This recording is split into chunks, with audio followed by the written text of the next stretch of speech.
भारतातील एखाद्या कंपनींना त्या कंपनीच्या भागांची विक्री करायचा असेल तर चार मार्ग आहेत, चार विविध स्रोत आहेत ज्याच्या थ्रू कंपनी भागांची विक्री करून पैसे गोळा करू शकते। त्यातला सर्वात पहिला आहे सार्वजनिक पद्धतीने, म्हणजेच कंपनीचे जे भाग आहेत हे सर्वसामान्य जनतेला विक्रीचे आवाहन करणं। दुसरा विद्यमान समहक्क भागधारक, जे कंपनीचे ऑलरेडी भागधारक आहेत, कंपनीने ऑलरेडी काही लोकांना भाग विकलेला आहे, कंपनी पुन्हा त्यांनाच विनंती करते की आणखी काही भाग घेऊ शकता का। तिसरा आहे ज्या कंपनीचे भाग विकायचे आहेत त्याच कंपनीमध्ये काम करणारे जे कर्मचारी आहेत त्यांनाच विनंती करणं की बाबा तुम्ही आमच्या कंपनीचे भाग घ्या। म्हणजे रिलायन्स कंपनी आहे, रिलायन्स कंपनीमध्ये जे काम करणारे ऑडिटर असतील, अकाउंटंट असतील किंवा फायनान्स मॅनेजर असतील, जे सर्वसामान्य पिऊन पासून ते मोठ्यातल्या मोठ्या डिव्हिजनल मॅनेजर पर्यंत कंपनी यांना अप्रोच करते की बाबा तुम्हीच आमचे शेअर्स घ्या। आणि तिसरा आहे खाजगीरित्या प्रायव्हेट प्लेसमेंट ऑफ शेअर्स असं म्हणतात। आज जो टॉपिक आपल्याला डिस्कस करायचा आहे तो आहे भागांच्या विक्रीच्या पद्धती किंवा भाग विक्री। आता हा जो टॉपिक आहे हा आपल्याला चार वेगवेगळ्या व्हिडिओज मध्ये ब्रेकडाऊन करायचा आहे। सर्वात पहिले आपल्याला फोकस करायचा आहे सार्वजनिक विक्री ह्या पार्टवर, त्याच्यानंतर हा राहिलेले तीन पार्ट्स आपल्याला चर्चा करायचे आहेत। नमस्कार, मी प्रसाद, 12वी चिटणीसाच्या कार्यपद्धतीच्या व्हिडिओमध्ये मी तुमच्यापैकी प्रत्येक कॉमर्स आणि आर्ट्सच्या विद्यार्थ्यांचं मनापासून स्वागत करतोय। व्हिडिओ सुरू होण्याच्या अगोदर व्हिडिओला लाईक करा, चॅनलला जर सबस्क्राइब केलं नसेल तर सबस्क्राइब करून घ्या। चला सुरुवात करूयात। सर्वात पहिले बघा, भागांच्या विक्रीशी संबंधित काय सांगण्यात आलेलं आहे आणि जो टॉपिक आपण डिस्कस करत आहोत हा आहे चिटणीसाच्या कार्यपद्धतीचं। तुमच्या पुस्तकातील पान क्रमांक 39 वर, पेज नंबर 39 ओपन करा। चिटणीसाच्या पुस्तकामधील काय सांगण्यात आलेलं आहे चेक करा। भाग विक्रीच्या पद्धतीमध्ये सर्वात पहिला आहे सार्वजनिक विक्री। कंपनीला नवीन व्यवसाय सुरू करण्यासाठी किंवा चालू व्यवसाय वाढविण्यासाठी, नीट लक्ष द्या की कंपनीला जर नवीन व्यवसाय करायचा असेल की ऑलरेडी चालू असलेले व्यवसाय ते वाढवायचा असेल तर, किंवा पूर्वीची देणी देण्यासाठी भांडवलाची गरज पडते। कंपनीला तीन गोष्टीसाठी कॅपिटल लागते। सर्वात पहिली गोष्ट आहे जर कंपनीला नवीन व्यवसाय सुरू करायचा असेल, दुसरा ऑलरेडी चालू असलेला व्यवसाय आहे कंपनीला वाढवायचा आहे। चालू असलेला व्यवसाय वाढवणे म्हणजेच काय, एखादा एक बिझनेस आहे ते फक्त महाराष्ट्रातच असेल, तुम्हाला जर महाराष्ट्राच्या बाहेर कर्नाटक मध्ये, आंध्र प्रदेश मध्ये, एमपी मध्ये जर सुरू करायचं असेल तर तुम्हाला एक्स्ट्रा पैसे लागत असतात, राईट। किंवा तुमचं जर एक ऑटोमोबाईलचा बिझनेस आहे आणि तुम्ही आतापर्यंत फक्त 4 स्ट्रोक गिअर वाले गाड्याच तुम्ही बनवत होता, आता तुम्हाला स्कूटीचं मॅन्युफॅक्चरिंग करायचं आहे, एक नवीन प्लांट टाकावं लागेल त्याच्यासाठी, त्याला म्हणतात व्यवसायाचं वाढवणे किंवा व्यवसाय विस्तार करणे। किंवा तुमच्या व्यवसायाला बाकी झालेली आहे आणि तुम्हाला पैसे यायला टाइम आहे, तर मग तुम्हाला पूर्वीची जी देणी आहे ते देण्यासाठी आता तुम्हाला जर पैसे लागत असतील तर तुम्हाला या सिच्युएशन मध्ये सुद्धा भांडवलाची गरज असते। मग अशा वेळेस कंपनी काय करते, तीन वेगवेगळ्या सिच्युएशन साठी कंपनीला पैसे लागायलेत।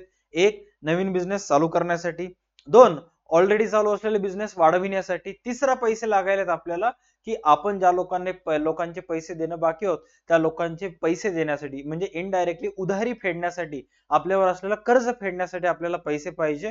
मग कंपनी हे पैसे कुठून जमा करते, कंपनीचे भाग विकते, राईट। कंपनी कर्ज रोखे विक्री करून पैसे घेते, बॉन्डच्या साहाय्याने पैसे घेते, इत्यादीची विक्री करून भांडवल उभारते। हे आपण मागच्या काही क्लासमध्ये ऑलरेडी चर्चा केलेली आहे। बट या क्लासमध्ये आपल्याला बघायचं की बाबा जर कंपनीला फक्त आणि फक्त भागांची विक्री करून भांडवल जर उभारायचं असेल, कंपनीला स्वतःचे शेअर्स विकून कंपनीला जर कॅपिटल रेज करायचं असेल तर अशा वेळेस कंपनी काय काय विकते, सर्वात पहिला कंपनी दोन भाग विकते। एक, कंपनीचे अग्रहक्क भाग विकते, दुसरा कंपनीचे सर्वसामान्य समहक्क भाग किंवा सामान्य भाग विकते। हा आपला एसपी चा जवळपास 27वा व्हिडिओ आहे।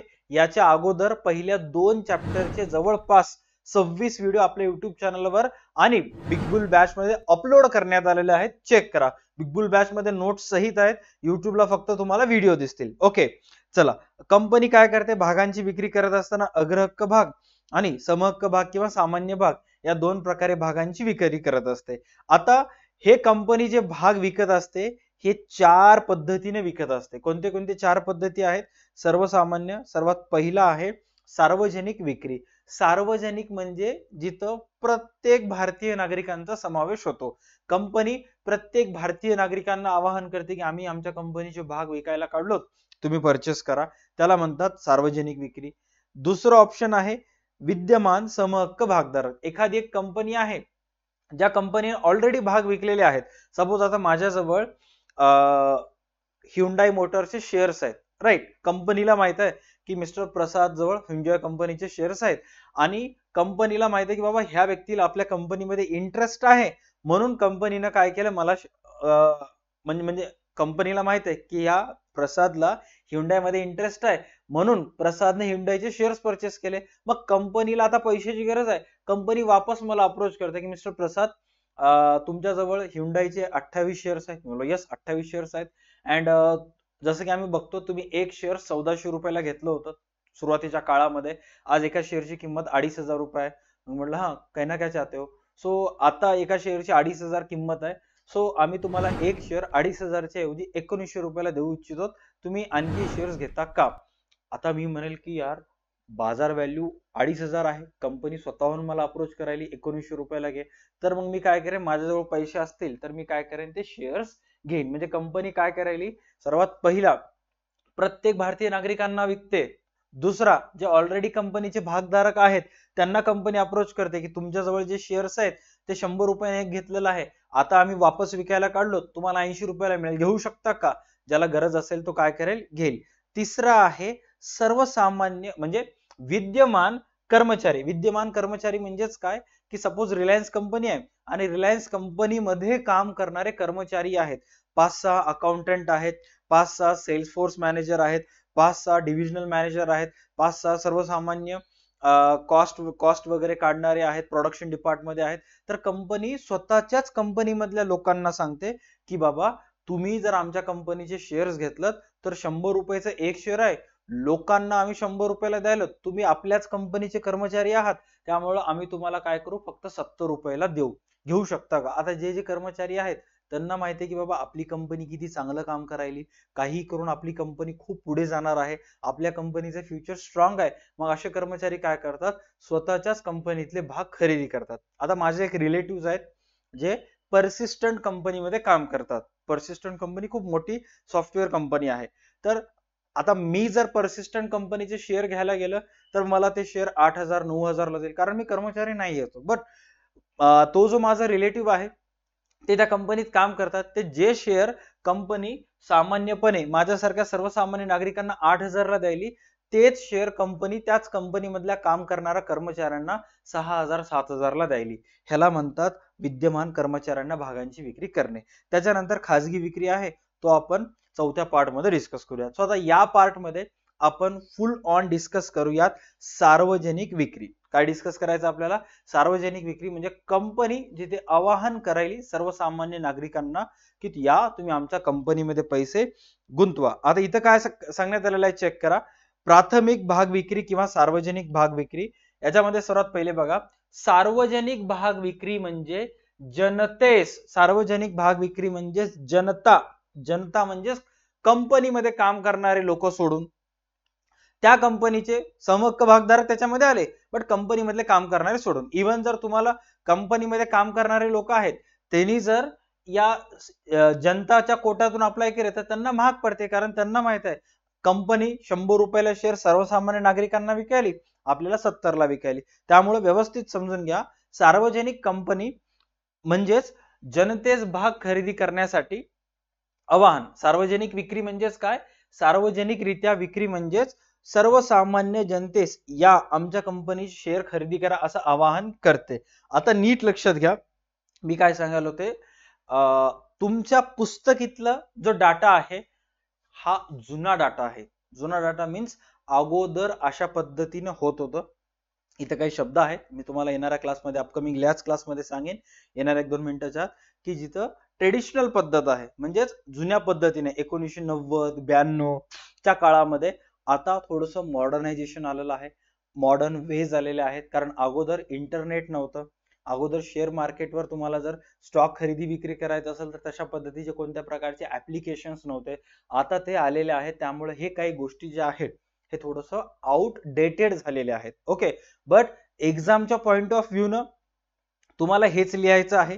मी तुम्हाला हे सगळे गोष्टी प्रॉपर पद्धतीने समजून पण सांगेन, जे आउटडेटेड झालेले आहेत आणि अपडेटेड जे आहेत, जे करंट सिच्युएशन मध्ये शेअर्स खरेदी विक्री आहेत, ते सुद्धा मी तुम्हाला सांगेन. Okay, done. आता चेक करा, इथं काय सांगण्यात आलेलं आहे की सार्वजनिक विक्री म्हणजेच जनतेस भाग खरेदी करण्यासाठी आवाहन.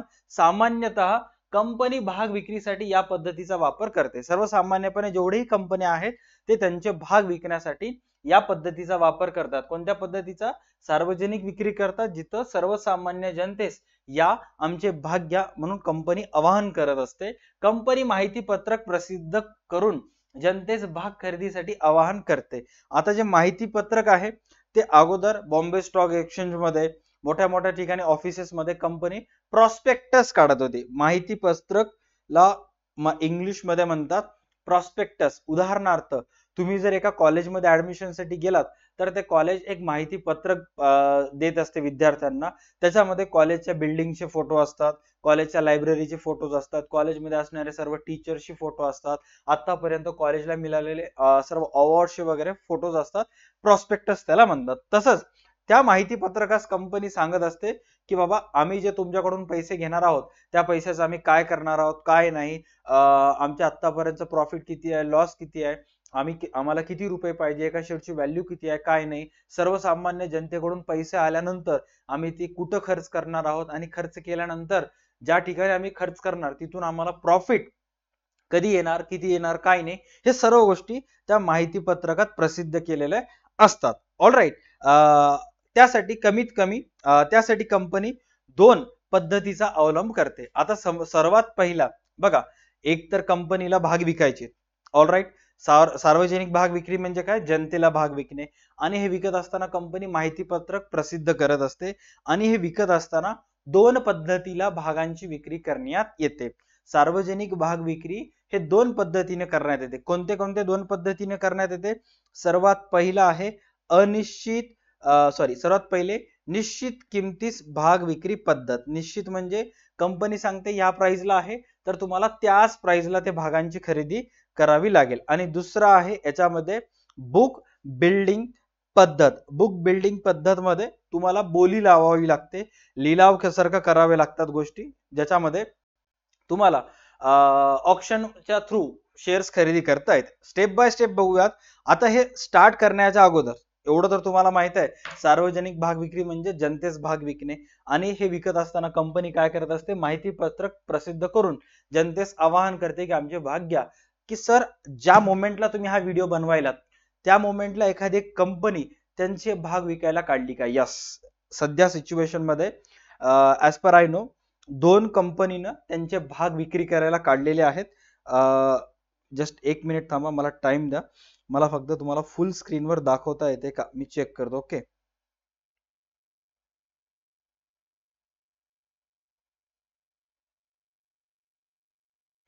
अनफॉर्च्युनेटली हा फुल स्क्रीन होत नाहीये, तरी पण चेक करा. इथं तुम्हाला दिसत असेल IPO हा शब्द. तुम्हाला मोबाईल युट्यूबच्या व्हिडिओला झूम करायचा ऑप्शन आहे, तुम्ही करू शकता.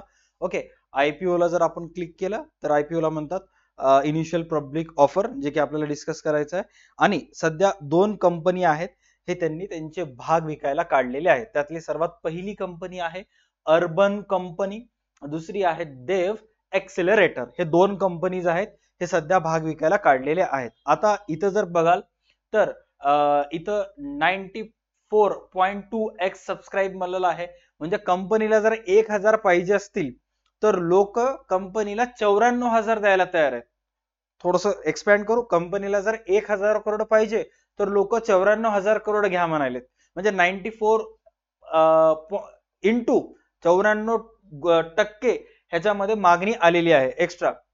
त्यानंतर देव एक्सेलरेटर नावाची कंपनी आहे, कंपनीला 1000 पाहिजे तर लोक 57,000 द्यायला तयार आहेत. आता इथं चेक करा, याच्यावर जर आपण क्लिक केलं तर ह्याच्यावर सर्व गोष्टी सांगितलेल्या आहेत की कंपनीला काय पाहिजे, किती रुपये पाहिजे, काय रे, सर्व गोष्टी ह्याच्यामध्ये सांगण्यात आलेल्या आहेत. याच्यामध्ये चेक करा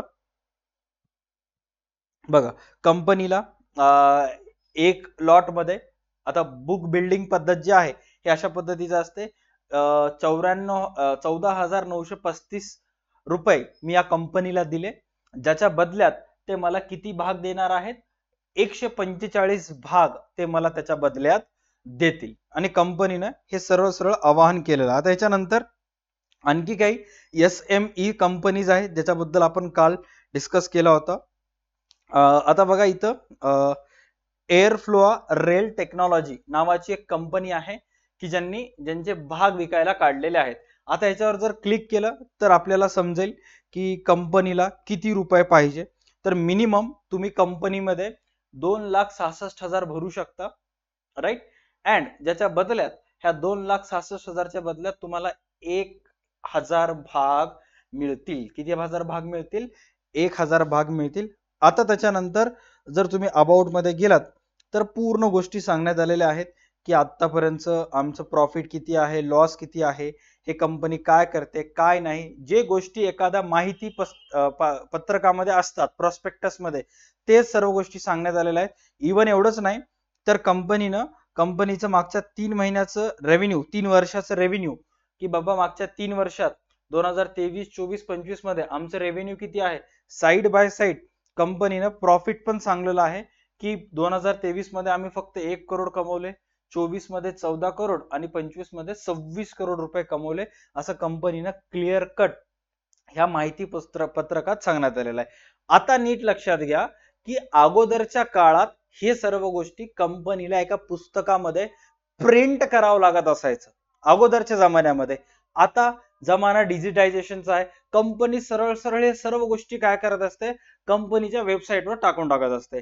एवढंही नाही, कंपनीचे जे मालक असतात ते आता झी बिझनेस सारख्या न्यूज चॅनल्सवर वगैरे येतात. ज्याही वेळेस त्यांचे भाग विकायला येणार आहे किंवा IPO येणार आहे, झी बिझनेस किंवा CNBC आवाज यासारख्या न्यूज चॅनलवर येऊन तिथले जे अँकर्स असतात ह्या कंपनीच्या ओनरचा इंटरव्ह्यू घेतात आणि इंटरव्ह्यू मध्ये कंपनीचा मालक हेच सगळे गोष्टी सांगतो की आम्हाला पैसे कुठून, म्हणजे आम्ही जे भाग विकायला काढलं ते भाग विकल्यानंतर आम्हाला मिळणारे पैसे आम्ही कुठे इन्व्हेस्ट करू, 1 वर्षात आमचं प्रॉफिट कुठं जाईल, कंपनीचे फ्युचर प्लॅन्स काय आहेत काय नाही, सर्व गोष्टी जे माहिती पत्रकामध्ये लिहिलेल्या आहेत तेच मालक येऊन सांगतो. अगोदर न्यूज चॅनलचा तेवढा क्रेज नव्हता. असले तरी जे लोक अग्रेसिव्हली स्टॉक मार्केटमध्ये गुंतवणूक करत होते तेच वाचत होते. कंपनीला अनेक वेळेला हे सगळे मुलाखती वगैरे जे असतात ते पेपरमध्ये वर्तमानपत्रात प्रिंट करावं लागत असायचं. सगळ्या स्टॉक मार्केट दलालांच्या ऑफिसमध्ये जाऊन हे माहिती पुस्तक वाटावं लागत असायची. सध्या डिजिटायझेशनचा जमाना झालेला आहे. युट्यूबवर खूप सारे इन्फ्लुएन्सर्स किंवा फिन्फ्लुएन्सर्स ज्याला आपण म्हणतो, जे फायनान्सशी रिलेटेड माहिती सांगतात की कोणत्या कंपनीचा IPO येणार आहे, स्टॉक मार्केटशी रिलेटेड नॉलेज वगैरे देत असतात. हे सगळे लोक ह्या कंपनीचा IPO डिकोड करतात, ज्याच्यामध्ये सांगतात की बाबा हे कंपनी भाग विकायला काढली तर कंपनीमध्ये गुंतवणूक करणार आहेत का नाही, सर्व गोष्टी त्याच्यामध्ये ते सांगत असतात. All right. आता नीट लक्षात घ्या की सार्वजनिक भाग विक्री म्हणजे जनतेला भाग विकणे, आणि आता जे आपण अर्बन कंपनीचे किंवा एअरफ्लो रेल टेक्नॉलॉजीशी रिलेटेड बघितलं, हे सगळे सार्वजनिक भाग विक्रीचे आहेत, जेणेकरून हे सर्व कंपन्या सर्वसामान्य नागरिकांना भागांची विक्री करायलेत. ओके. त्याच्यानंतर चेक करा, हे मोठे मोठे कंपन्या जेव्हा सर्वसामान्य नागरिकांना भागांची विक्री करतात ते 2 पद्धतीने करतात. एक निश्चित पद्धतीनं आणि दुसरा आहे बुक बिल्डिंग पद्धतीने. आता हे निश्चित पद्धत म्हणजेच काय आणि बुक बिल्डिंग पद्धत म्हणजे काय, स्टेप बाय स्टेप आपण चेक करूयात. निश्चित किमतीस भाग विक्री पद्धती, याच्यामध्ये काय सांगण्यात आलेलं आहे, या पद्धतीमध्ये कंपनी माहिती पत्रक प्रसिद्ध करते ज्यामध्ये भागांची संख्या आणि किंमत नमूद केलेली असते. दर्शनी किमतीचा काही हिस्सा अर्जासोबत गुंतवणूकदाराकडून मागवतात. जेव्हा विक्रीचा कालावधी पूर्ण होतो तेव्हा कंपनी तिच्या भागांना असलेली मागणी समजते. कंपनी दर्शनी मूल्यास किंवा वाढावा घेऊन भाग विक्री करते. आता नीट लक्षात घ्या, कंपनी जेव्हा भागांची विक्री करायली, आता ही ओल्ड मेथड आहे. ह्याच्यामध्ये अगोदरच्या जमान्यात कसं होत होतं, सपोज एखाद्या भागाची किंमत 100 रुपये असेल, तुम्हाला इश्यू ऑफ शेअर्स नावाचा अकाउंट मध्ये चॅप्टर आहे, त्याच्यामध्ये हा पार्ट आपण डिस्कस करणार आहोत. एखाद्या भागाची किंमत जर 100 असेल तर कंपनी काय करते, ऍप्लिकेशन मनी अर्जाच्या किमतीसोबत 20 रुपये मागवते. त्याच्यानंतर राहिलेले 30 रुपये, 30 रुपये आणि 20 रुपये हे तुम्हाला भाग मिळाला तरच द्यायचं नसतं, नाही. बट तुम्हाला जर भाग खरेदी करायचा असेल आणि अर्ज करायचा असेल तर एका भागाची किंमत 100 आहे तर 100 रुपये पूर्ण द्यायचं नाही, फक्त तुम्हाला 20च रुपये द्यायचे. सर आणखी थोडं सोप्या भाषेत समजून सांगा. एक कंपनी भाग विकायला काढली, एका भागाची किंमत किती आहे? 100 आहे. सर मला फक्त 3 भाग खरेदी करायचे, मग 100 गुणिले 3 मला 300 रुपये कंपनीला द्यावं लागेल का? नाही. सर्वात पहिला तुम्हाला जर भाग खरेदी करायचा असेल तर कंपनीला तुम्हाला अर्ज करावा लागेल आणि त्या अर्जासाठी एका भागाची किंमत 100 रुपये आहे तर 100 पैकी 20 रुपये कंपनी अर्जासोबत घ्यायली, म्हणजे 20 गुणिले 3 तुम्हाला कंपनीला किती रुपये द्यायचे? फक्त 60 रुपये कंपनीला द्यायचे, 300 रुपये द्यायची गरज नाही. आता कंपनी चेक करणार की कंपनी एकूण किती भाग विकायला काढली, आणि जर समजा 1000 भाग कंपनी विकायला काढली आणि मागणी आली 800 ची, तर कंपनी ह्याला म्हणते अंडर व्हॅल्युएशन. का अंडर व्हॅल्युएशन? कारण 1000 भाग विकायला काढला, लोक फक्त 800 चीच मागणी केलेत, राईट. कंपनी 1000 भाग विकायला काढली आणि 1000 भाग विकले, ह्याला म्हणतात फुल सबस्क्रिप्शन. का? कारण 1000 भाग विकायला काढले होते, 1000 विकले, हाऊसफुल, सीटच नाही. कंपनी 1000 भाग विकायला काढली होती, मागणी आली 1500 ची, म्हणजे कंपनी जवळ 1000च भाग आहेत, मागणी कितीची आली? 1500 ची. येऊ शकते, राईट. एक जण म्हणते मला 100 द्या, एक जण म्हणते मला 200 द्या, असं करत करत प्रत्येकांना किती किती पाहिजे जेव्हा बेरीज केला तर बेरीज किती आली? 1500 आली. आपल्याजवळ आहेत किती शेअर? 1000, मागणी किती आली? 1500. याला म्हणतात ओव्हर सबस्क्रिप्शन. आणि मग जेव्हा कंपनीला माहित आहे की आपल्याजवळ फक्त 1000च भाग आहेत, मागणी आली 1500 ची, कंपनी काय करते? 100च्या भागाची जी किंमत आहे, ज्या एका भागाची किंमत 100 रुपये आहे, त्या एका भागाची किंमत कंपनी किती करते? 120 रुपये करते. ह्या वरच्या 20 रुपयाला म्हणतात वाढावा. या वरच्या 20 रुपयाला काय म्हणतात? वाढावा. कळालं काय काय सांगण्यात आलेलं या पॉइंट मध्ये? नीट चेक करा. दर्शनी किमतीचा काही हिस्सा अर्जासोबत गुंतवणूकदाराकडून मागवतात. एका भागाची दर्शनी किंमत किती आहे? 100. अर्जासोबत 100 पैकी कंपनी किती मागवायली? 20. तुम्हाला किती भाग खरेदी करायचे? 3. तर कंपनीला तुम्हाला किती द्यावं लागेल? 20 गुणिले 3 म्हणजे कंपनीला तुम्हाला 60 रुपये द्यावा लागेल. जेव्हा विक्रीचा कालावधी पूर्ण होतो तेव्हा कंपनी तिच्या भागांना असलेली मागणी समजते. आणि मग हे जे भाग खरेदी करायचं टाइम आहे, हे असं टाइम नाही की तुम्ही 12 हमेशा कधी खरेदी करू शकता. एक 15 ते 20 दिवसाचा स्लॉट असतो. 1 जानेवारी पासून 15 जानेवारी पर्यंत, 5 जानेवारी पासून 20 जानेवारी पर्यंत, सर्टन पिरियड ऑफ टाइम. त्या तेवढ्या टाइम मध्येच तुम्हाला भागांची विक्री करावी लागते. ते टाइम स्लॉट संपल्यानंतर भाग विक्री काय होऊन जाईल? बंद होऊन जाईल. मग एकदा भाग स्टॉक मार्केटमध्ये लिस्ट झाला, मग तुम्हाला खरेदी करता येते. ओके, इथं काय सांगण्यात आलेलं आहे? कंपनीला तिच्या भागांना असलेली मागणी समजते. आता कंपनीने 1 तारखेला भाग विकायला चालू केलं आणि नागरिकांना सांगले की बाबा आज 1 जानेवारी आहे, तुम्हाला जर भाग खरेदी करायचा असेल तर 10 जानेवारी पर्यंत खरेदी करा, अर्ज करा. आणि मग कोणी 1 जानेवारीला केलं, 2 जानेवारीला केलं. आता 10 जानेवारी आली, आता मग भाग विक्री झाली बंद. आता 10 जानेवारीला कंपनी झाल्यानंतर 11 जानेवारीला जेव्हा सकाळ होते, कंपनीचे सगळे माणसं बघत बसतात, चला आपल्याला किती भागांची विक्री आली काय नाही. आणि मग कंपनी 1000 भाग विकायला काढली होती, 800 मागणी आली, तर सगळ्यांना शेअर्स मिळतात. का? कारण कंपनी जवळ 1000 भाग आहेत, मागणी कितीची आली? फक्त 800 ची, मग सगळ्यांनाच भेटेल. कंपनी 1000 भाग विकायला काढली, 1000 मागणी आली, ह्याला म्हणतात फुल सबस्क्रिप्शन, तरी सुद्धा सगळ्यालाच मिळेल.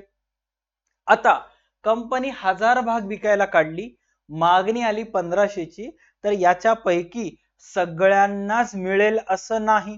तुम्ही जर 5 मागलात तर कंपनी तुम्हाला 1 पण देऊ शकते, कारण कंपनीला काही करून प्रत्येकांना भाग वाटप करावं लागतात, राईट. मग 1000 भाग विकायला काढली, मागणी आली 1500 ची, कंपनीला माहिती आहे की बाबा आपल्या भागांना डिमांड आहे, आपण काय करूयात? प्राइस वाढवून टाकूयात. मग कंपनी काय करते? 100चा भाग 120 ला विकते. हे 20 रुपये जे एक्स्ट्रा घ्यायली, ह्याला काय म्हणतात? वाढावा घेऊन भाग विक्री करू शकते. काय करू शकते? वाढावा घेऊन भाग विक्री करू शकते.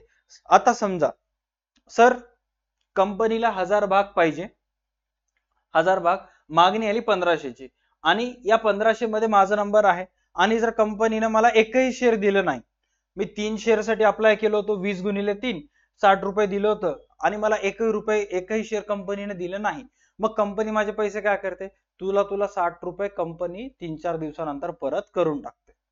सर समजा 3 शेअर पैकी मला एकच मिळालं, मग एका शेअरची किंमत किती आहे, 20 गुणिले 1 जर केलं तर किती येतात, 20 येतात.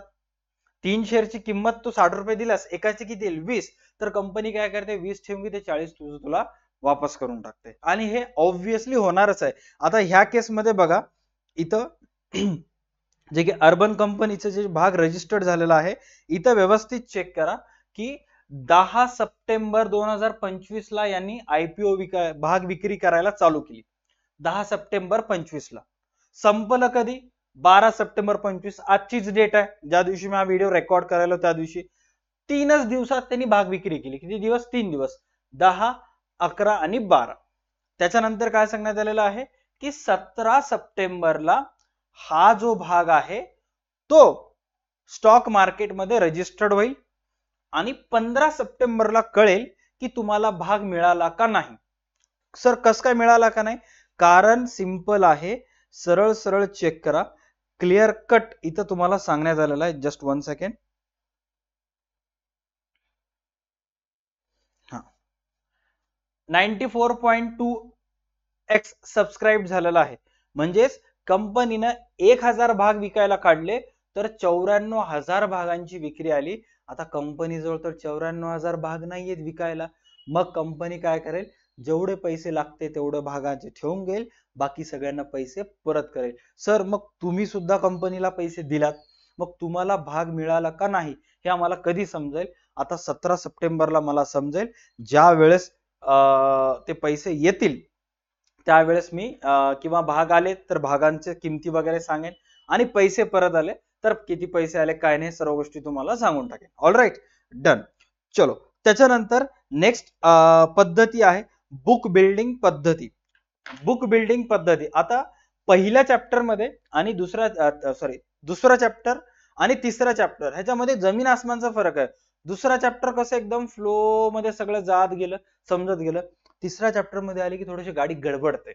का, कारण इथं अननेसेसरीली बिनकामाच्या खूप काही गोष्टी चॅप्टर मध्ये ऍड केलेल्या आहेत, जे की मुलांना वाचायला अवघड जाते, समजायला अवघड जाते. त्यामुळे दुसरं चॅप्टर ओपन केले की मॅक्सिमम एसपी चे पोरं हँगच पडतात. काळजी करू नका, एक एक टप्प्यानं गोष्टी मी समजून सांगत राहतो, तुम्ही फक्त व्यवस्थित समजून घ्यायचं काम करत जा.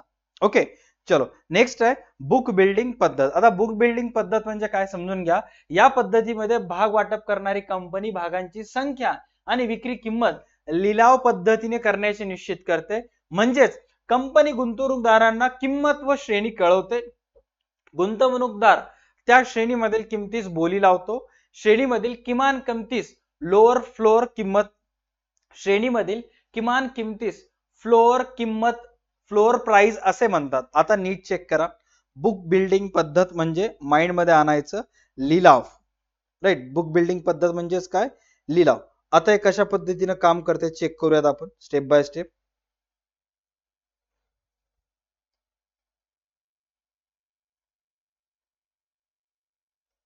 Just 1 second.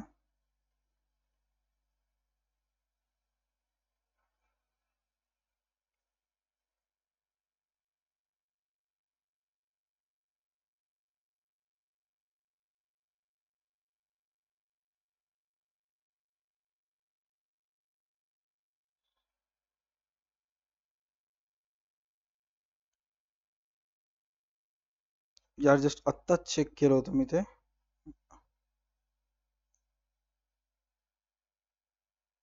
हा, ही जी आहे जे स्क्रीनवर बघताय, बुक बिल्डिंग पद्धत ह्याला म्हणतात. सर कसं बुक बिल्डिंग पद्धत, चेक करा, कारण हे खूप एकदम मी प्रॅक्टिकल सांगायला तुम्हाला. एवढं प्रॅक्टिकल मी गॅरंटीड देतो, युट्यूबला 12वीच्या कॉमर्सचं एखादं कोणतं चॅनल नाहीये एवढं प्रॅक्टिकल पद्धतीने समजून सांगेल. तरी सुद्धा एखादा असेल तर बेस्ट ऑफ लक. ओके, लगे डोक्यावर घेऊ नका. या पद्धतीमध्ये भाग वाटप करणारी कंपनी भागांची संख्या व विक्री किंमत लिलाव पद्धतीने करण्याचे निश्चित करते. लिलाव पद्धतीने म्हणजे कंपनी एक प्राइस रेंज ठरवते, त्या प्राइस पैकी तुम्हाला जे प्राइस असते ते तुम्ही सिलेक्ट करा, आणि मग कंपनी विकायला जसं जसं विकायला चालू केली तस तसं ज्यांनी जास्त प्राइस लावलं त्यांना मिळणार, कमी ह्यांना मिळणार नाही. म्हणजे कसं, आता बघा इथं काय सांगण्यात आलेलं आहे, अर्बन कंपनीचं शेअर, की कंपनी काय सांगायली की आम्ही एका लॉट मध्ये 145 भाग विक्री करू. All right. आणि तुम्हाला जर खरेदी करायचा असेल तर कमीत कमी किंमत किती सांगायला त्यांनी एका भागाची 98, जास्तीत जास्त किंमत किती सांगायला 103. कमीत कमी 98, जास्तीत जास्त किती 103. आता व्यवस्थित चेक करा, ही जे 98 आणि 103 आहे, पुस्तकामध्ये सांगितलेल्या माहितीनुसार कंपनी गुंतवणूकदारांना किंमत श्रेणी कळवते. जसं की आता आपल्याला इन्व्हेस्ट करायचं आहे, अर्बन कंपनी आपल्याला सांगायली किंमत श्रेणी काय काय नाही ते. त्याचबरोबर गुंतवणूकदार त्या किमती त्या श्रेणीमधील किमतीस बोली लावतो. आता मी खरेदी करत असताना मी बोली लावलेला आहे की कंपनीने मिनिमम 98 मॅक्सिमम 103 सांगितलं, तर मला आता बोली लावावं लागेल.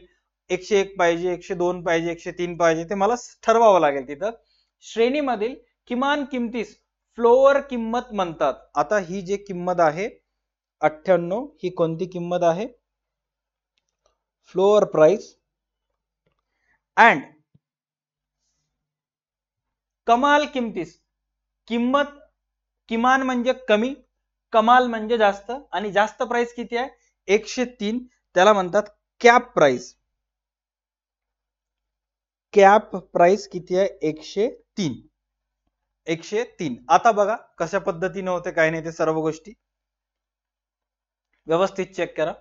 जेव्हा भागांची किंमत निश्चिती होईल त्यास कट ऑफ प्राइस किंवा विक्री किंमत असे म्हणतात. आणि कंपनीने ठरवलं की बाबा आपल्याला काही कॉल्स 98 चे आले, काही 103 चे आले, आपण काय करूयात 101 रुपयाला विकूयात. तर मग या 101 रुपयाला कंपनी काय म्हणत असते, कट ऑफ प्राइस. 101 रुपयाला काय म्हणत असते, कट ऑफ प्राइस. 101 रुपयाला कंपनी काय म्हणत असते, cut off price. All right. आता बघा गुंतवणूकदार कशा कशा पद्धतीने किंमत गुंतवणूक करत असतो. आता एखादा एक भागधारक आहे, त्याला वाटते की नाही यार 103 रुपये खूप जास्त होतात, आपण काय करूयात 98 रुपये बोली लावून टाकूयात. ओके. आता हे अर्बन कंपनी जे आहे ते एक भाग टोटल तुम्हाला किती भाग द्यायली, 145 भाग द्यायली. आता कॅल्क्युलेटरवर जर आपण केलं, व्यवस्थित चेक करा, 145 गुणिले 98 केलं तर टोटल पैसे आपल्याला किती द्यावे लागतात. साधं सिंपल आहे सर, 14,210 रुपये द्यावे लागतात. एखादा एक इन्व्हेस्टर आला, नाही रे 98 रुपये तेवढं कमी असेल तर मग आपल्याला मिळणारच नाही, आपल्याला काही करून हा भाग पाहिजे. मग एखादा एक इन्व्हेस्टर येतो, तो काय करतो 145 गुणिले आपण काय करूयात 103 लावून टाकूयात. मग किती होईल 14,935. आता कंपनी काय करत असते, सरळ सरळ सर्वात पहिला ज्यांनी ज्यांनी 103 रुपये देऊन कंपनीला 14,935 दिले, सरळ सरळ कंपनी त्यांना देऊन टाकते. 98 वाल्यांना तर कंपनी देतच नाही, कारण 98 वाल्याला जर दिलं तर कंपनीचं बघा जवळपास पर लॉट मागे 210 मधून 935 मधून जर 210 मायनस केलं तर नियर अबाउट 725 रुपयाचं कंपनीचं नुकसान होणार आहे. आणि 725 रुपये म्हणजे कमी अमाऊंट नाही, कारण कंपनी कर्ज घ्यायली तुमच्याकडून, पुन्हा लाभांश द्यायचा कंपनीला तुम्हाला, राईट. मग अशा पद्धतीने कंपनी काय करते, जे 98 वाले त्यांना देतेच नाही, सरळ सरळ किती वाल्याला देते 103 वाल्याला देते. आणि समजा 103 वाले लोक आलेच नाहीत, कोणीच लावलं नाही, मग कंपनी 102 वाल्याला देते, मग 101, मग 100, मग 99, आणि शिल्लक राहिले तर 98 वाल्याला भेटेल, अदरवाईज ते सुद्धा भेटणार नाही. खास करून अर्बन कंपनीच्या केसमध्ये जिथं 94% व्हॅल्युएशन लोक पैसे मागायलेत, म्हणजे 94% एक्स न लोक पैसे दिलेत, मग अशा वेळेस तर पॉसिबल नाहीच. ओके. त्याच्यानंतर काय सांगण्यात आलेलं आहे चेक करा, त्यास कट ऑफ प्राइस किंवा विक्री किंमत असे म्हणतात. गुंतवणूकदार कितीही भागांसाठी बोली लावू शकतो. आता इथं कंपनी एका लॉट मध्ये 145 भाग विकायली, राईट. एका लॉट मध्ये 145 भाग विकायली. समजा मला जास्त शेअर पाहिजे, तर मी काय करेल, एक लॉट मध्ये 145 आहेत, मला जर 300 शेअर पाहिजे असतील तर किंवा 500 शेअर पाहिजे असतील तर मी काय करेन, कंपनीला सांगेन मला 3 लॉट्स द्या, म्हणजे टोटल माझ्याजवळ भाग किती होतील 435. मग सर 435 भाग आहेत, मग तुम्हाला कंपनीला किती द्यावं लागेल. साधं सिंपल आहे, एका लॉटची किंमत आपल्याला किती येत होती, सर एका लॉटची किंमत 145 गुणिले 103, एका लॉटची किंमत 14,935 येत होती. तुम्हाला 3 पाहिजे असेल तर सरळ सरळ गुणिले 3, मग आपल्याला कंपनीला किती द्यावं लागेल? 44,805 रुपये आपल्याला कंपनीला द्यावं लागेल. हा जो प्रोसेस आहे हे मी वारंवार सांगत जाईल. त्यातल्या त्यात अकाउंट्स मध्ये बिग बुल बॅच मध्ये तर प्रॉपर पद्धतीने सांगण्यात आलेलं आहे. लाईव्ह शेअर्स खरेदी विक्री केलेला आहे. ओके, आता ज्या मोमेंटला आपण हा व्हिडिओ रेकॉर्ड करत आहात तो संध्याकाळचा टाइम आहे, 6 ते 9 मधला टाइम, आणि या टाइमला शेअर मार्केट बंद असतं. ऑलराईट, शनिवार आणि रविवार शेअर मार्केट बंद असतं आणि रेग्युलर पब्लिक हॉलिडे असेल तरी सुद्धा शेअर मार्केट बंद असतं. जसे की 15 ऑगस्ट असेल, 1 मे असेल, 26 जानेवारी असेल, 2 ऑक्टोबर असेल, या दिवशी शेअर मार्केट बंद असतं. त्याचबरोबर वर्किंग डेज मध्ये सकाळी 9 वाजता चालू होतं तर 3:30 वाजता बंद होतं. याच टाइम मध्ये तुम्हाला जे पण काय भाग विक्री खरेदी करावं लागेल. Okay, done. त्याच्यानंतर काय सांगण्यात आलेलं आहे, गुंतवणूकदार कितीही भागांसाठी बोली लावू शकतो. बोली ही 5 दिवसांसाठी खुली असते. बोली व आवेदन अर्ज रक्कम हे व्यापारी बँकेकडे पाठविले जाते.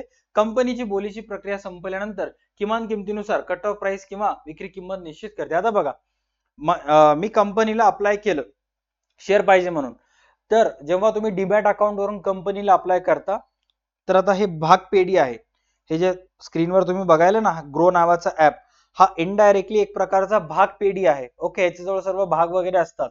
मग आता हा ऍप्लिकेशन काय करेल, माझ्या UPI शी कनेक्टेड आहे, फोन पेला, गुगल पेला, आणि मग मी जेव्हा इथून अप्लाय करेन, मग हा ऍप्लिकेशन काय करेल, माझ्या बँकेला नोटीस पाठवेल की हा तुमच्या बँकेतला एक अकाउंट होल्डर आहे, याला हे शेअर्स पाहिजेत, आणि इफ इन केस याला जर शेअर मिळाले तर या अकाउंट मधून पैसे कंपनीच्या अकाउंट मध्ये जाईल. ज्या मोमेंटला ही रिक्वेस्ट आली, मग मला माझ्या फोन पे गुगल पेला यावं लागेल. तिथं आल्यानंतर ऍक्सेस द्यावा लागेल त्याला ऑटोपेचा, आणि मग जेव्हा मी ऑटोपेचा ऍक्सेस दिलो, मग माझ्या अकाउंट मध्ये तेवढी रक्कम लॉक होते. समजा 50,000 असेल माझ्या अकाउंट मध्ये, या शेअर साठी किती 14,935 द्यावं लागले, तर 50 पैकी 14,935 लॉक होतात. आता मला जास्तीत जास्त त्या 50,000 पैकी मी 35,000च खर्च करू शकतो, कारण बाकीचे 14,935 लॉक झालेले आहेत. आणि ज्या मोमेंटला कंपनीला कळालं, ह्या ग्रो ऍपला कळालं की मला शेअर्स मिळालेले आहेत, ग्रो ऍप बँकेला सांगतो की ह्या अकाउंट होल्डरला शेअर्स मिळालेले आहेत, तुम्ही तुमच्या अकाउंट मधून पैसे रिलीज करा. मग बँक माझ्या अकाउंट मधून पैसे रिलीज करते आणि माझ्या डीमॅट अकाउंट मध्ये ग्रो काय करते, माझे भाग, अर्बन कंपनीचे जे भाग आहेत ते मला देऊन टाकत असते. याच्यामुळं भाग खरेदी विक्री करत असताना व्यापारी बँकेची भूमिका ही अतिशय महत्वाची असते. ओके, आय नो तुमच्यापैकी जे खूप सारे विद्यार्थी आहेत ते कन्सेप्ट समजण्यासाठी इथं आले होते, बट खूप काही गोष्टी या क्लासमध्ये झाल्यामुळे कुठं ना कुठं तुमच्या डोक्यावरून, अनेक जणांच्या असं डोक्यावरून गेला असेल, किंवा शेवटपर्यंत व्हिडिओ बघणाऱ्यांची संख्या खूप कमी असेल. बट हे प्रॅक्टिकल नॉलेज असणं महत्वाचं आहे. व्हिडिओ संपल्यानंतर मी तुम्हाला PDF देईन, त्याच्यामध्ये परीक्षेमध्ये कसं लिहायचं काय नाही तुम्हाला सांगितलेलं आहे. दॅट्स इट, ते पार्ट वेगळा. ओके, आता नीट चेक करा. कंपनी सार्वजनिक पद्धतीने जे भागांची विक्री करण्याची 2 पद्धती आहेत. एक बुक बिल्डिंग पद्धत, जिथं लिलाव करण्यात येतो, 98 किंवा 103 तुम्हाला बोली लावायचा आहे. त्याच्यानंतर नेक्स्ट असते निश्चित किमतीस भाग विक्री, ज्याच्यामध्ये कंपनी स्वतः अगोदर प्राइस ठरवते की बाबा हे एकच प्राइस आहे, ह्याला तुम्हाला भागाची खरेदी करावी लागेल याच किमतीला. आता त्याच्यानंतर नीट चेक करा, सार्वजनिक पद्धतीने जेव्हा भागांची विक्री करण्यात येते ते 2 पद्धतीने करण्यात येते. एक, सर्वात पहिला प्राथमिक सार्वजनिक विक्री, जिथं एखादी एक कंपनी फर्स्ट टाइम त्यांच्या भागांची विक्री सर्वसामान्य जनतेस विकायसाठी काढली, त्याला म्हणतात IPO, इनिशियल पब्लिक ऑफर, प्राथमिक सार्वजनिक विक्री. आणि कंपनी ऑलरेडी IPO आणलेली आहे, पुन्हा आणखी कंपनीला पैसे पाहिजे, पुन्हा 1-2 वर्षानंतर कंपनी पैसे मागायला आली, तर त्याला म्हणतात FPO, follow on public offer किंवा फर्दर पब्लिक ऑफर. तुम्ही दोन्ही पैकी कोणतंही त्याला ट्रीट करू शकता. ओके सर, आता असे मार्केटमध्ये कोणते कोणते कंपन्या आहेत की जे येणाऱ्या काही कालावधीमध्ये त्यांचं IPO आणणार आहेत, फर्स्ट टाइम पब्लिकला पैसे मागायला येणार आहेत? खूप सारे कंपन्याज आहेत, तुमच्या नोन मध्ये पण आहेत बघा. अपकमिंगला जेव्हा आपण क्लिक करता तर इथं बघा ओयो नावाची एखादी कंपनी तुम्हाला माहित असेल, ही सुद्धा कंपनी त्यांचा आयपीओ आणणार आहे. त्यानंतर बोट, अमन गुप्ता माहितच असेल राईट. बोटचे माझ्याजवळ बोटचे 2 प्रोडक्ट आहेत, दोन्ही मला खराब लागलेले आहेत, बट नेक्स्ट जेव्हा घेईन तेव्हा ऍटलीस्ट चांगले असायला पाहिजे. ओके. नेक्स्ट तुमच्या माहितीसाठी स्नॅपडील तुम्ही सुद्धा खूप सारे जण यूज करत असाल. त्याच्यानंतर झेप्टो, जी की एक डायरेक्ट टू काय म्हणतात, त्याच्यासाठी एक शब्द आहे, जसं की झेप्टो आहे, स्विगी एक आहे, त्याच्यानंतर इन्स्टामार्ट एक आहे, ग्रॉसरी डिलिव्हर करणारे कंपनीज आहेत. All right. त्याच्यानंतर नेक्स्ट आहे फोन पे. तुमच्यापैकी मॅक्सिमम जणांना माहित असेल, यूज सुद्धा करत असाल. मिशो असेल, हे सुद्धा कंपन्या त्यांचे भाग भारतामध्ये विकायला सर्वात पहिले कंपनीची जे रजिस्ट्रेशन आहे ते सर्वसामान्यपणे आयपीओ आणणार आहेत. त्याच्यानंतर LG असेल, फ्लिपकार्ट असेल, रिलायन्स जिओ असेल. आतापर्यंत मेन रिलायन्स कंपनी आहे, बट आता फर्स्ट टाइम जे जिओ 2015 त्यांनी लॉन्च केलेले आहेत सिम कार्ड कंपनी, ती सुद्धा स्टॉक मार्केटमध्ये लिस्ट होणार आहे. पहिली वेळेस सर्वसामान्य जनतेला पैसे मागायसाठी येणार आहेत. त्याच्यानंतर लेन्सकार्ट एक आहे, पाइन लॅब्स एक आहेत, हिरो फ्युचर एनर्जीज एक आहेत. त्याच्यानंतर तुमच्यापैकी अनेक जे स्टुडंट्स आहेत सायन्स बॅकग्राऊंड मध्ये, तर काही व्हिडिओ बघण्याचे चान्सेस खूप कमी, बट 8वी 9वी 10वीला तुम्ही यांचे चॅनल फॉलो केला असताल की फिजिक्स वाला ही जी कंपनी आहे, यांचे युट्यूब चॅनल्स पण खूप आहेत. एडटेक कंपनी आहे, ह्यांनी सुद्धा आयपीओ आणणार आहे. त्याच्यावर जर क्लिक केलं आपण तर आपल्याला कळेल की त्यांना किती रुपये पाहिजे. जवळपास त्या कंपनीला 3820 रुपये पाहिजेत. किती पाहिजेत? 3820. कदाचित हा व्हिडिओ तुम्ही एक वर्ष 2026, 27, 28 मध्ये बघत असाल तर तोपर्यंत ह्यांचं कंपनी स्टॉक मार्केटमध्ये लिस्ट सुद्धा झाली असेल. बट ज्या मोमेंटला हा मी व्हिडिओ करत आहे त्या मोमेंटला आणखी आयपीओ आलं नाहीये. म्हणजे हे सर्वसामान्य जनतेला फर्स्ट टाइम पैसे मागण्यासाठी येणार आहेत. तेवढंच नाही, खूप सारे कंपन्या आहेत ज्यांना पैसे वगैरे पाहिजे. सध्या पुरता आपण आपल्या सिलेबसवर फोकस करूयात. बघा, आयपीओ म्हणजे एखाद्या कंपनीने पहिल्यांदाच आपले शेअर्स किंवा भाग पब्लिकला विक्रीसाठी आणणे. पब्लिकला म्हणजे सामान्य विक्रीसाठी. आता एफपीओ म्हणजेच काय की एफपीओ म्हणजे कंपनीने आधीच आयपीओ काढून शेअर मार्केटमध्ये प्रवेश केला, ती कंपनी आणखी एकदा नवीन भाग सर्वसामान्य जनतेला विकायसाठी आणते. सर, अशी कोणती कंपनी आहे जी अगोदर पण लोकांकडून पैसे घेतली, पुन्हा आणखी लोकांना पैसे मागायला आली? बघा, हे काही करंट सिच्युएशन मधले हे आहे कंपनीज आहेत, जसं की आधार हाऊसिंग फायनान्स नावाची एक कंपनी आहे. 2023 मध्ये लोकांकडून पैसे घेतली होती, वापस 2025 मे मध्ये यांनी लोकांना पैसे मागितले. सो 2023 मध्ये जेव्हा पैसे घेतले होते त्याला म्हणतात आयपीओ, प्राथमिक भाग विक्री. 2025 मध्ये जे पैसे घेतले नंतरची भाग विक्री. त्याच्यानंतर भेल, not bhel, bhel full form काय? Bharat heavy electronic limited. ह्यांनी 2023 मध्ये पैसे घेतले होते, वापस आणखी ह्यांनी पैसे घेणार आहेत. त्यानंतर एनटीपीसी पण आहे, 2023 मध्ये 22 मध्ये घेतली होती, पुन्हा 2025 मध्ये सुद्धा हे घेतलेत पैसे. ओके. आणि वोडाफोन आयडिया जगजाहीरच आहे. वोडाफोन आयडियाने आतापर्यंत 2-3 वेळेस पैसे घेतलेले आहेत. त्यांचा आयपीओ तर आला, एफपीओ आलेला आहे त्यांचा. Okay, done. आता याच्यामध्ये फरक काय चेक करा. कंपनीला पैसे उभारायचे असतात, त्यामुळे ती पहिल्यांदा शेअर मार्केटमध्ये प्रवेश करते. आयपीओ आल्यावर लोक ते शेअर्स खरेदी करून कंपनीत भागीदार शेअर होल्डर बनतात. याच्यामध्ये काय सांगण्यात आलेलं आहे, हे फक्त त्या काय सांगण्यात आलेलं आहे चेक करा. हे फक्त त्या कंपन्या करतात ज्या आधीपासून लिस्टेड आहेत. कंपनीला अधिक भांडवल कॅपिटल हवे असेल तर ती एफपीओ काढते. साधं सिंपल आहे. जर तुम्हाला फर्स्ट टाइम पैसे पाहिजे असेल आयपीओ, तुम्हाला जर पुन्हा पैसे पाहिजे असेल तर एफपीओ. सर, एखादी कंपनी एफपीओ काढली म्हणजे ते कंपनी पैसे खाणारीच आहे का, नुकसान आहे, असं काही नाहीये. जर कंपनीचे सगळे मार्ग बंद झाले पैसे घेण्याचे, कर्ज व भांडवलाचे, मग कंपनी मालकीचे भांडवल विकून पैसे घेत असते. तो बेस्ट पर्याय असतो. त्याच्यानंतर याला पहिली सार्वजनिक भाग विक्री असं म्हणतात, तर याला नंतरची सार्वजनिक भाग विक्री असं म्हणतात. त्याच्यानंतर उदाहरणार्थ सांगण्यात आलेलं आहे, एखाद्या लिस्टेड कंपनीला विस्तारासाठी एक्सपेन्शन साठी अजून पैसे लागत असतील तर एफपीओ काढते. आता उदाहरणार्थ फिजिक्स वालाचा आपण बघितला. ओके, तर आतापर्यंत फिजिक्स वाला त्यांच्या ऍप्लिकेशनवर कोर्सेस विकून पैसे जमा करत होतं. युट्यूब चॅनलच्या अर्निंग थ्रू पैसे त्यांना येत होते. त्याचबरोबर फिजिक्स वाला स्कूल किंवा फिजिक्स वाला गुरुकुल या नावाने त्यांनी विविध शहरांमध्ये ऑफलाईन कोचिंग सेंटर्स उभारले, तिथून पैसे येत होते. राईट, इथपर्यंत क्लिअर झालं.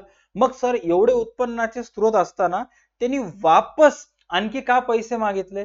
तर आता त्याच्या मागे सर्वात पहिलं रिझन आहे की जेवढं उत्पन्न कंपनीला यायलंय त्याच्यापेक्षा जास्त टीचरच्या सॅलरी मध्ये चाललंय, त्याच्यापेक्षा जास्त प्रमोशन मध्ये चाललंय. एक सॅड ट्रूथ सांगू, तुम्ही जेव्हा प्ले स्टोअरला जाता, DA2 अकॅडमी सर्च करता, तर तिथं सर्वात पहिला फिजिक्स वाल्याचा ऍप्लिकेशनचा लोगो तुम्हाला तिथे दिसत असेल. का? कारण ह्यांनी काय केलेले आहेत, भरभरून पैसे, जेवढं तुम्ही विचार करू शकत नाही, करोडो मध्ये पैसे गुगल प्ले स्टोअरला दिलेले आहेत ऍडव्हर्टायझिंग साठी, आणि सांगितलेलं आहे की बाबा कधीही एखादा एक मुलगा कोणतंही ऍप्लिकेशन साठी सर्च करेल एज्युकेशनशी रिलेटेड, तर सर्वात पहिले तिथे त्याला फिजिक्स वालाचं दिसलं पाहिजे. एवढंच नाही तर इंस्टाग्रामवर ऍडव्हर्टाईज असेल, फेसबुकवर ऍडव्हर्टाईज असेल, किंवा सोशल मीडियावर ऍडव्हर्टाईज असेल, युट्यूबवर ऍडव्हर्टाईज असेल, किंवा प्रत्येक गावागावाच्या ठिकाणी ज्या बॅनर्स असतील, या सगळ्या गोष्टींवर त्यांनी इतक्या मोठ्या प्रमाणात पैसे घेतलेले आहेत. एवढंच नाही तर रियालिटी हे सुद्धा आहे की त्यांनी खूप साऱ्या मीम पेजेसला सुद्धा पैसे दिलेले आहेत, जेणेकरून की बाबा तुम्ही आमचे अशा पद्धतीचे रील्स बनवा जेणेकरून मुलं आमच्या क्लासकडे अट्रॅक्ट झाले पाहिजे. ते काय काइंड ऑफ एक रील असतं ना की त्याच्यामध्ये अल्फा मेल पर्सनॅलिटी दाखवलेलं असते की टीचर क्लासमध्ये शिकवत असताना एखादा एक डायलॉग मारतो, आणि ज्या मोमेंटला तो डायलॉग मारला एकदम बॅकग्राऊंडला एकदम सस्पेन्स वाली म्युझिक येते, टीचरच्या डोळ्यातून असा आग आलेला दाखवतोय, आणि मग मुलांना वाटते की वा यार काय भारी आहे, आणि ह्यालाच बघून कोर्स घेतात नंतर. ओके, सो मी कोणावर असं ब्लेम करत नाहीये, जस्ट सांगायला. आणि या सगळ्या गोष्टींसाठी त्यांना पैसे लागत असतात. राईट, त्यामुळं कुठं ना कुठं त्यांना IPO आणणं गरजेचंच आहे पहिला. आता सर एवढं सगळं करून सुद्धा त्यांना पैसे लागले, मग ते काय आणतील? FPO आणतील. थोडक्यात सांगायचं असेल, कंपनी पहिल्यांदा शेअर मार्केट मध्ये येते त्याला IPO म्हणतात, नंतर जेव्हा शेअर मार्केट मध्ये आली त्याला FPO असं म्हणतात. ह्याच्याशी रिलेटेड इन्फॉर्मेशन तुमच्या पुस्तकातील पेज क्रमांक 40 वर आणलेला आहे. याच्यामध्ये चेक करा काय सांगण्यात आलेलं आहे की या पद्धतीमध्ये कंपनी जनतेस प्रथमतः भाग खरेदी करण्यासाठी आवाहन करते. नवीन कंपनी किंवा चालू कंपनी जेव्हा भांडवलाची गरज असेल तेव्हा जनतेकडून भाग विक्री करून भांडवल उभारते. साधं सिंपल आहे की जेव्हा एखाद्या कंपनीला फर्स्ट टाइम कंपनीचे भाग विक्री करून पैसे पाहिजे असतात तेव्हा ते प्राथमिक भाग विक्री करत असतात. याच्यामध्ये कोण कोण करते? नवीन कंपनी जी आत्ता नवीन सुरुवात झालेली आहे मागच्या काही वर्षांमध्ये, किंवा जुनी कंपनी जी ऑलरेडी चालू आहे ज्यांना भांडवल उभारायचं आहे ते सुरुवातीला प्रथमच जनतेला भाग विक्रीसाठी आवाहन करते, त्यास प्राथमिक भाग विक्री म्हणतात. IPOच्या आधी कंपनीचे भाग नोंदविलेले नसतात. IPO येण्याच्या अगोदर कंपनीची जी शेअरची प्राइस असते ती मार्केटमध्ये नोंदविलेली नसते. IPO आल्यानंतर लोकांनी मागणी केल्यानंतर मग त्या मागणीच्या एकूण कंपनीने करत असलेल्या भागांचा पुरवठा आणि त्यास असलेली मागणी याच्यावरून त्या भागाची किंमत स्टॉक मार्केटमध्ये लिस्ट होत असते. पण IPO नंतर ती सूचीबद्ध कंपनी असते आणि तिच्या भागाची खरेदी विक्री खुल्या बाजारात होते, आणि एकदा IPO येऊन गेलं मग ती कंपनी सूचीबद्ध कंपनी झाली, आणि मग त्याच्यानंतर तुम्ही घेतलेले भाग विकू सुद्धा शकता, खरेदी सुद्धा करू शकत असता. राईट, कंपनी प्राथमिक भाग विक्रीसाठी निश्चित किमतीस भाग विक्री पद्धत किंवा बुक बिल्डिंग पद्धतचा वापर करत असते. आणि कंपनीला जर भाग विक्री करायचा असेल तर एक कंपनी काय करेल? निश्चित किमतीस भागांची विक्री करेल. निश्चित किमतीस भागांची विक्री म्हणजेच काय की सरळ कंपनी एक प्राइस डिसाइड करेल आणि त्या भागांची विक्री करेल. बुक बिल्डिंग म्हणजेच काय? कंपनी ठरवेल आम्हाला एका शेअरची प्राइस मिनिमम 98 पाहिजे आणि जास्तीत जास्त 105 पाहिजे. राईट, आता मग लावा, जेवढं जास्त बोली तुम्ही 105 चे लावताल त्यांना भाग मिळतील, जेवढे 98 वाले असले ते मेले. आता कधी कधी असं होतंय मार्केटमध्ये ट्रेंडच असते, प्रत्येक जणच 98 लावते, मग प्रत्येकालाच 98 रुपयाने मिळून जात असतात. हे झालं प्राथमिक भाग विक्री. नंतरची भाग विक्री म्हणजेच काय? साधं सिंपल आहे. प्राथमिक भाग विक्री नंतर जेव्हा कंपनी भाग विक्री करते त्यास नंतरची ऑब्लिक दुय्यम भाग विक्री असे म्हणतात. सूचीबद्ध कंपनीच्या प्राथमिक भाग विक्री नंतरच्या विक्रीला सार्वजनिक विक्री असं म्हणतात. जर एखादी कंपनी सूचीबद्ध आहे म्हणजेच भारताच्या शेअर मार्केटमध्ये स्टॉक मार्केटमध्ये लिस्ट आहे आणि ऑलरेडी लिस्ट असलेली कंपनी पुन्हा एकदा जेव्हा भाग विक्री करायला काढते त्याला नंतरची सार्वजनिक भाग विक्री असे म्हणतात. आय होप इथपर्यंत तुम्हाला क्लिअर झाला असेल. पुढच्या क्लासमध्ये आपण चर्चा करणार आहोत विद्यमान समहक्क भागधारकांना भाग विक्री. ओके, आय नो हा लेक्चर अतिशय महत्वाचा आहे, किचकट आहे, खूप काही गोष्टी मी याच्यामध्ये सांगितलो. एक वेळेस जर समजलं नसेल आता रिलॅक्स हो, जास्त काही काळजी नकोस. 2 दिवसानंतर वापस हा लेक्चर एक वेळेस बघून घे, सर्व गोष्टी एकदम मक्खन पद्धतीने क्लिअर होतील. व्हिडिओ आवडल्यास व्हिडिओला लाईक करा, चॅनलला सबस्क्राईब करा आणि या व्हिडिओमध्ये जे काही कंपनीचे नावं मी घेतलेले आहेत, जे काही डाटा मी सांगलेले आहेत त्याच्याशी रिलेटेड कोणता प्रमोशनचं काही घेणं देणं नाहीये. फक्त आणि फक्त 12वी कॉमर्स चिटणीसाच्या कार्यपद्धतीचा जो चॅप्टर आपला चालू आहे भाग विक्री, त्या भाग विक्रीचा पार्ट इश्यू ऑफ शेअरचा पार्ट मुलांना चांगल्यातल्या चांगल्या पद्धतीनं समजून सांगता येईल एवढाच आहे. कुठल्याही व्यक्तीशी रिलेटेड, कुठल्याही संस्थेशी रिलेटेड हेट पसरवण्याचं काम या व्हिडिओचा नाही, राईट. आणि जर एखाद्या कंपनीचे कोणी ह्या व्यक्ती व्हिडिओज पाहत असतील तर आम्ही जेव्हा ग्रो सारखे ऍप यूज करत होतो तिथं तुमच्या कंपनीशी रिलेटेड माहिती आली, आमचं ऍप्लिकेशन राहिलं असतं तर आम्ही याला पुसवता आलं असतं, इरेज करता आलं असतं. बट दुसऱ्याचं ऍप्लिकेशन आहे, मुलांना तर समजून सांगायचं आहे, त्याच्यामुळं आम्हाला ना इलाजानं तुमची नावं घ्यावं लागले. अदरवाईज कोणाचंही नाव घेण्याचं, कोणाचंही मन दुखवण्याचं आपलं काही हेतू नव्हता. आता हे सगळ्या गोष्टी का करावं लागतात? कारण कसं आहे, एज्युकेशनल आपलं चॅनल आहे. कधी आजकाल इंटरनेटवर असं झालेलं आहे की कोणत्या गोष्टीचं कोणाला राग येईल काहीच सांगता येत नाही. त्याच्यामुळे आपण आपल्या पद्धतीनं योग्य राहिलेलं बेटर. ऑलराईट, व्हिडिओ आवडला असेल तर व्हिडिओला लाईक करा, चॅनलला सबस्क्राईब करा. मराठी कॉमर्सची कम्युनिटी आपल्याला स्ट्रॉंग बनवायची आहे. त्याच्यासाठी जेवढी माझी गरज आहे तेवढंच तुझी गरज आहे. जेवढे आपण सगळे एकत्रित येऊन स्ट्रॉंग राहू तेवढेच आपली मागण्या पुढे जाऊन पूर्ण होतील. आजच्या व्हिडिओसाठी एवढंच. व्हिडिओ पुढच्या क्लासमध्ये तोपर्यंत पाहत राहा तुमचं आवडतं युट्यूब चॅनल DA2 अकॅडमी. चला bye, take care and stay connected. भेटूयात पुढच्या क्लासमध्ये.